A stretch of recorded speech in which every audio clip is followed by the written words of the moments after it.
दोस्तों, ऐसा नहीं है कि इस वीडियो में बात सिमट जाएगी कि मुसलमानों का जंगे आज़ादी में योगदान क्या है। दरअसल आपको किसी से शिकवा होना ही नहीं चाहिए कि आपकी हिस्ट्री के साथ क्या किया जा रहा है। दुनिया की हर हिस्ट्री के साथ ये हो रहा है। यदि आपको अपनी हिस्ट्री की जरा सी भी इम्पोर्टेंस है, जरा सी भी, तो आपको खुद पढ़ना होगा। आपको खुद को अपने बुजुर्गों की हिस्ट्री बचानी होगी। इंडिया में पहला विद्रोह 1773 में हुआ था। इस विद्रोह का नाम फकीर रेबिलियन था। इस विद्रोह का नाम आज भी किताबों में फकीर एंड सन्यासी रेबिलियन के नाम से जाना जाता है। इस पर पूरी एक किताब बंकिम चंद्र चटर्जी ने लिखी है, जिसका नाम आनंद मठ है। इसमें सन्यासी, साधु संत और सूफी संत कंधे से कंधा मिलाकर एक बड़ी भीड़ के साथ अंग्रेजों के गोडाउन तक जाते। उस समय भूखमरी चल रही थी, पर गोडाउनों में अनाज भरा हुआ था। उन गोडाउन के अनाज को लूटकर गरीब हिंदू और मुसलमानों में बांटते। आर्कियोलॉजिकल सर्वे ऑफ इंडिया के डायरेक्टर आनंद भट्टाचार्य, इन्होंने 2013 में एक किताब लिखी है। वो अपनी किताब में लिखते हैं कि बंगाल और बिहार के घने जंगलों का फायदा लेकर सन्यासियों और फकीरों ने इस बगावत को 50 साल तक जारी रखा। LSSO मेले अंग्रेज ऑथर ने अपनी किताब history of Bengal, Bihar and Orissa, Sikkim में पेज नंबर 85-86 पर लिखा है, in 1736 Muslim fakirs revolted under the leadership of Majnu Shah fakir. पहली बगावत, उसका पहला लीडर, उसका नाम लिख रहे हैं अंग्रेज, मजनू शाह फकीर। आगे की लाइन में लिखते हैं, द सन्यासी leader Bhavani Pathak was his close associate. उसका बहुत गहरा दोस्त था। After the death of Majnu Shah के मर जाने के बाद मूसा शाह, चिराग अली, नूरुल मोहम्मद, इन्होंने इस बगावत को 1803 तक जारी रखा। 1857 की अजीम लड़ाई, आप जानते हैं ये लड़ाई क्यों हुई थी? गाय की चर्बी और सूअर की चर्बी कारतूसों में लगाने की वजह से बड़े पैमाने पर पूरे इंडिया में ये लड़ाई लड़ी गई। 1857 की क्रांति में एक नाम आता है दिलावर जंग अहमदुल्ला शाह मद्रासी का। आर्कियोलॉजिकल सर्वे ऑफ इंडिया की बुक में इनके बारे में लिखा है, ये टीपू सुल्तान के दरबारी नवाब मोहम्मद अली के बेटे थे और महराब शाह कलंदर पीर के कहने पर अंग्रेजों को अपने देश से भगाना चाहते थे। इस सिलसिले में ये दिल्ली गए और दिल्ली के बाद पटना, फैजाबाद, कलकत्ता और देश के कोने कोने का दौरा किया। अंग्रेजों के खिलाफ माहौल को इतना गर्म किया कि पहला सबसे बड़ा इनाम किसी के सर पे रखा गया, तो वो 50,000 रुपए का इनाम अहमदुल्ला शाह मद्रासी के सर पे रखा गया। 1857 में पहला इनाम 50,000 रुपए का किसी के सर पे रखा गया कि जिंदा और मुर्दा लाने वाले को 50,000 रुपए दिए जाएंगे, तो उनका नाम अहमदुल्ला शाह मद्रासी है। राजा ऑफ पवई ने इस इनाम को पाया। जब अहमदुल्ला शाह मद्रासी का सर काट कर उन्होंने अंग्रेजों को दिया, तो एक अंग्रेज ने कहा, ये उस इंसान का सर पड़ा है जो आज तक का हमारा सबसे बड़ा ताकतवर दुश्मन था। 1857 के उलमाओं की फहरिस्त बहुत लंबी है। मौलाना लियाकत अली खान हो, मौलाना बख्त खान हो, खान बहादुर खान हो या हिकमतुल्लाह खान हो, जंगे आज़ादी की लड़ाई का पहला फतवा जिसने दिया था, उनका नाम अल्लामा फजले हक खेराबादी था। अल्लामा फजले हक खेराबादी ने जब ये फतवा दिया तो दिल्ली आज़ाद हुआ। तो दिल्ली को पाने के लिए अंग्रेजों ने बहुत मेहनत की।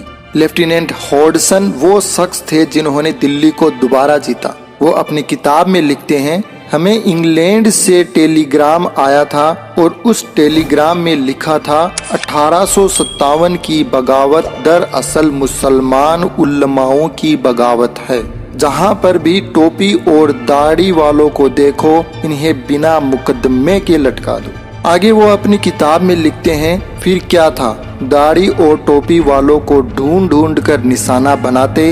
हम उनसे ये नहीं पूछते कि तुमने क्या किया है, बस हमारी गोलियां उनका सीना और सर तलाशती।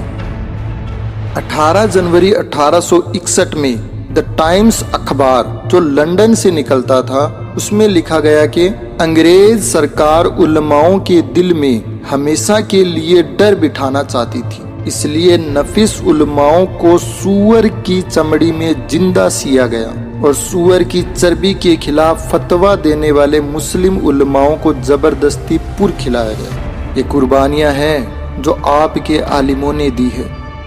सर जेम्स ऑट्रम और एडवर्ड टिमस अपनी किताब में लिखते हैं, जिन 51,200 लोगों को फांसियां हुई 1859, 60 और 61 में, उनमें उलमाओं की तादाद सिर्फ 27,000 थी। यानी सिर्फ उलमा 27,000 से ज्यादा थे 51,200 लोगों की फांसियों में। ये तो सिर्फ उलमा थे, बाकी मुसलमान तो अलग थे। ये लोगों, इतिहास में आपका रिकॉर्ड है जो दम तोड़ रहा है। ग्रोवर एंड ग्रोवर की एक बुक है जिसमें वो लिखते हैं, भगत सिंह को एक अंग्रेज ने भरे कोर्ट में पूछा, this people ruled you more than 800 years. इन्होंने तुम पर 800 साल हुकूमत की, तुमने बम नहीं फेंका। हमें आए 150 साल हुए हैं और सेंट्रल लेजिस्लेटिव असेंबली में भगत सिंह तुमने बम फेंक दिया। भगत सिंह मुस्कुरा के कहते हैं, सर बम में न छर्रा था न केमिकल थी, हम आपको मारना नहीं चाहते थे। जज ने कहा, तो फिर बम क्यों फेंका? तो कहा कि बहरों को सुनाने के लिए धमाके की जरूरत होती है। भगत सिंह से कहा, 800 साल इन्होंने तुम पर राज किया, कभी बम नहीं फेंका। कहा, सर कैसा राज किया? ऐसा राज किया कि हमारे देश का नाम सोने की चिड़िया पड़ गया। ये सोने की चिड़िया की चहक है जो आपको 7 समुंदर पार से खींच कर लाई है। और 150 साल आपने कैसा राज किया? अगर एक लाइन में कहना चाहूँ तो आपने स्पंज की तरह राज किया। ये स्पंज गंगा के किनारे से हीरे मोती चूस कर ले जाता और जब इसे लंदन की थेम्स नदी पर निचोड़ा जाता तो दौलत बरसने लगती। इन पठानों और मुगलों ने इस देश को अपना घर बना लिया, इसी की धूल में अपने आप को मिला लिया और जो पैसा यहाँ से लिया यहीं खर्च कर दिया। झांसी की रानी लक्ष्मीबाई के कमांडर इन चीफ का नाम मीर बख्शी सली था। जब झांसी की रानी और मीर बख्शी सली को जब किले से निकाल दिया गया और जब ये किले को वापस हासिल करना चाहते थे, तो मीर बख्शी सली ने रानी को सजेशन दिया कि यदि मैं तोप से गेट को उड़ा दूं तो गेट के उस तरफ बहुत सारे अंग्रेजों को नुकसान होगा। रानी ने कहा, जल्दी करिए, गेट को उड़ा दीजिए। मीर बख्शी सली ने कहा, बस एक प्रॉब्लम है, गेट के एक तरफ मंदिर है और एक तरफ मस्जिद है। अगर गेट को उड़ाना है तो इन दोनों में से एक चीज को तो उड़ाना पड़ेगा। रानी ने बिना देर किए हुए कहा, मीर बख्शी सली आप मंदिर को उड़ा दीजिए। मीर बख्शी सली खड़े हुए और मुसलमानों में खुतबा दिया। कहा, ए मुसलमानों, तुम्हारी मस्जिद को बचाने के लिए रानी ने मंदिर को तोड़ने का हुक्म दिया है।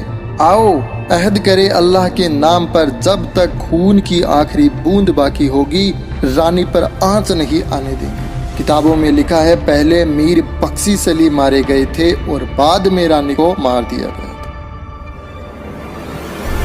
नाना साहेब पेशवा की हिस्ट्री का एक पहलू जो आपको जानना चाहिए और आपके मुंह से दुनिया को जानना चाहिए, जो मैं आपको सुनाता हूँ। मृदुला मुखर्जी, आदित्य मुखर्जी की किताब इंडियाज स्ट्रगल फॉर इंडिपेंडेंस में लिखा है कि नाना साहेब पेशवा की लड़ाई की बागडोर उनके सेना नायक अजीमुल्ला खान के हाथ में थी। यानी वहाँ commander in chief Mir Bakhshi सली थे और यहाँ भी नाना साहेब पेशवा जिन्होंने लड़ाई इतनी बड़ी लड़ी कि आज तक इतिहास में उनका नाम मौजूद है, यहाँ भी commander in chief Azimullah Khan थे। Gazette history of Uttar Pradesh. किसी भी हिस्ट्री बुक के सामने गजट लग जाए तो इसका एक मतलब ये भी होता है कि वो सरकारी रिकॉर्ड है। मैं gadget history of Uttar Pradesh के सब चैप्टर 37 हिस्ट्री ऑफ अयोध्या में लेकर चलता हूँ। 1857 के इनकलाब में अयोध्या में सबसे पहले इनकलाब का बिगुल फूंकने वाले का नाम बाबा रामचरण दास था। जैसे ही इन्होंने इनकलाब का बिगुल फूंका, सबसे पहले इनका समर्थन करने वाले मौलवी आमिर अली थे। बाबा रामचरण दास और मौलवी आमिर अली इन्होंने मिलकर अंग्रेजों की ईंट से ईंट बजाई, और जब इन्हें पकड़ा गया तो अंग्रेज चाहते थे कि इन्हें मिली सजा आने वाली नस्लों के लिए इबरत हो, लोगों की हिम्मतें टूट जाए। क्या आप जानते हैं क्या सजा दी गई? किताब में लिखा है बाबा रामचरण दास और मौलवी आमिर अली, इन दोनों को एक फांसी के फंदे से लटकाया गया। फांसी का फंदा एक था और गर्दनें दो थी। आज ये हिस्ट्री अगर आपको पढ़नी है तो अयोध्या में एक बहुत मशहूर जगह है जहां इमली का वो झाड़ आज भी मौजूद है, उसे कुबेर का टीला कहते हैं। आर्कियोलॉजिकल सर्वे ऑफ इंडिया ने उस कुबेर के टीले के पास इस हिस्ट्री को लिखकर एक बोर्ड पर लटकाया हुआ है। हरियाणा में एक जगह है हांसी। वहाँ की हिस्ट्री है कि यहाँ पर दो दोस्त रहा करते थे। एक का नाम हुकुमचंद जैन और एक का नाम मुनीर बेग था। इस हिस्ट्री में लिखा है कि हुकुमचंद जैन और मुनीर बेग दोनों ने इतना डटकर अंग्रेजों का मुकाबला किया, इतना लोहा लिया कि नाभा, कपूरथला, पटौदी और कश्मीर राजाओं की मदद से इन्हें पकड़कर अंग्रेजों को सौंपा गया। अंग्रेज चाहते थे कि इन्हें ऐसी सजा दी जाए कि हांसी के लोगों की हिम्मत टूट जाए, तो ऐसी अनोखी सजा दी जो आपको इतिहास के पन्नों में और कहीं नहीं मिलेगी। हुकुमचंद जैन को उनके मजहब के खिलाफ जिंदा दफन कर दिया गया और मुनीर बेग को उनके मजहब के खिलाफ चिता पर जिंदा जला दिया गया। बतख मियां नाम आपने सुना होगा। बतख मियां अंसारी को यह काम सौंपा गया कि चंपारण सत्याग्रह के समय वह गांधी जी को दोनों टाइम खाना खिलाते रही। अंग्रेजों ने बतख मियां अंसारी के सारे परिवार को एक साथ किडनैप कर लिया और उन पर यह दबाव बनाया कि बतख मियां अंसारी गांधी जी के खाने में पॉइजन मिला दे। बतख मियां अंसारी ने अंग्रेजों के दबाव में खाने में जहर तो मिला दिया, लेकिन जब गांधी जी खाने का निवाला मुंह में डालने ही वाले थे तो ऐन मौके पर बतख मियां ने वो निवाला उनके हाथ से छीनकर जमीन पर फेंक दिया। जब गांधी जी ने पूछा तो रोने लगे।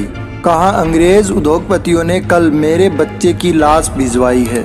अगर मैंने आज आपको पॉइजन नहीं दिया तो एक और परिवार से ऐसा होगा जिसकी लाश मुझे भिजवा दी जाएगी। बतख मियां ने अंग्रेजों की परवाह किए बिना खाने का वो कटोरा फेंक दिया।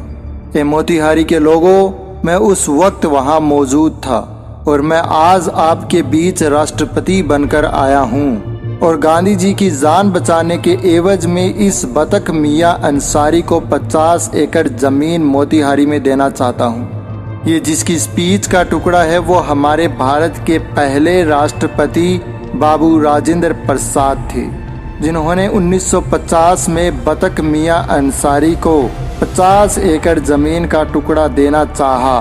उस जमीन को अलॉट करते करते 1957 लग गया और बतख मियां इस दुनिया से चल बसे।